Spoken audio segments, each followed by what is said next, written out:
জুবিন গাৰ্গৰ ৰহস্যজনক মৃত্যুৰ পাছত আমি দেখিছোঁ যে বিজেপি চৰকাৰখনে মুখ্যমন্ত্ৰী হিমন্ত বিশ্ব শৰ্মা চৰকাৰে জুবিন গাৰ্গৰ ৰহস্যজনক মৃত্যুৰ প্ৰকৃত তদন্ত কৰাৰ পৰিৱৰ্তে অসমবাসী ৰাইজক জুবিন গাৰ্গৰ পৰিয়ালক আৰু জুবিন দাক ন্যায় দিয়াৰ পৰিৱৰ্তে কেৱল ৰাজনীতি কৰা আমি দেখিবলৈ পাইছোঁ। প্ৰথম দিনটোৰ পৰা অসমৰ মুখ্যমন্ত্ৰীক আমি দেখিছিলোঁ যে তেখেতে ৰাজনীতি আৰম্ভ কৰি দিলে। 19 তাৰিখৰ দিনা যিদিনা মৃত্যু হ'ল, 19 ছেপ্টেম্বৰৰ দিনা যিদিনা মৃত্যু হ'ল, সেইদিনাই তেখেতে শ্যামকানু মহন্তক বচাব খুজিছিলে। তাৰ পাছত তেখেতৰ কথা আৰু তেখেতৰ সুৰ এই আটাইবিলাক আছিলে আমি দেখিছিলোঁ যে প্ৰকৃতপক্ষে জুবিন গাৰ্গক ভাল পোৱা মানুহবিলাকৰ প্ৰতি অপমান আৰু জুবিন গাৰ্গক ন্যায় দিয়াৰ ঠিক বিপৰীত একোটা বক্তব্য।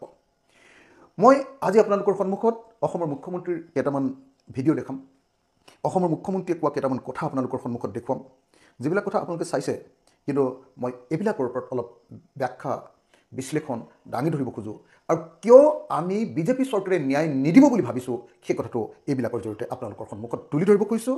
আৰু ন্যায় মানে কি, জুবিনদাৰ ন্যায় মানে কি, জুবিনদাৰ ন্যায় আমি কি বিচাৰিছোঁ আৰু কেনেকৈ পাম, এই সম্পৰ্কে মই আপোনালোকৰ সন্মুখলৈ এই কথাখিনি লৈ আহিছোঁ। প্ৰথমতে মই আপোনালোকক দেখুৱাব খুজিছোঁ অসমৰ মুখ্যমন্ত্ৰীৰ এটা অত্যন্ত বাইট। আপোনালোকে শুনিলে যে জুবিনদাৰ যি সমাধি ক্ষেত্ৰ, যাক আজিকালি আমি জুবিন ক্ষেত্ৰ নাম দিছোঁ, সেই সমাধি ক্ষেত্ৰলৈ এই যে মানুহবিলাক যে আহিছে, সেইটোক লৈ অসমৰ মুখ্যমন্ত্ৰীৰ সাংঘাতিক ধৰণৰ অসন্তুষ্টি, সাংঘাতিক ধৰণৰ খং। আৰু সেই মানুহবিলাকক আমি আৰু বেলেগ ৰাজনৈতিক দলে আমি বোলে তেওঁলোকক পঠিয়াইছোঁ, ৰাইজ বোলে স্বতঃস্ফূৰ্তভাৱে অহা নাই, সেইটো বোলে আমাৰহে প্লেন তালৈ পঠিওৱাটো, এই ধৰণৰ বক্তব্যৰে আমি দেখিছোঁ যে অসমৰ মুখ্যমন্ত্ৰীজনে প্ৰকৃত অৰ্থত জুবিন অনুৰাগীসকলৰ প্ৰতি অপমান কৰিছে। মই দ্বিতীয় ভিডিঅ'টো আপোনালোকক দেখুৱাব খুজিছোঁ কেনেকৈ তেখেতে আক্ৰমণ কৰিছে। চাওক,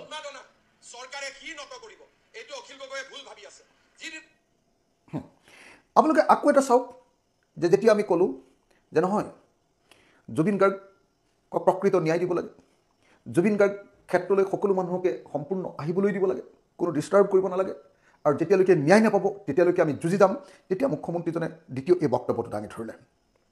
এতিয়া মই আপোনালোকৰ সন্মুখত তৃতীয়টো বক্তব্য দাঙি ধৰিব খুজিছোঁ, যিটো বক্তব্য অসমৰ মুখ্যমন্ত্ৰীয়ে, আপুনি কথাখিনি শুনিলে মুখ্যমন্ত্ৰী ডাঙৰীয়া,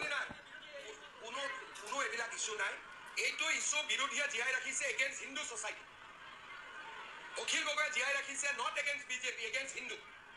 জুবিনৰ জাতি নাই, কি তেওঁ অসমীয়া নহয়? জুবিনৰ ধৰ্ম নাই, তেওঁ কি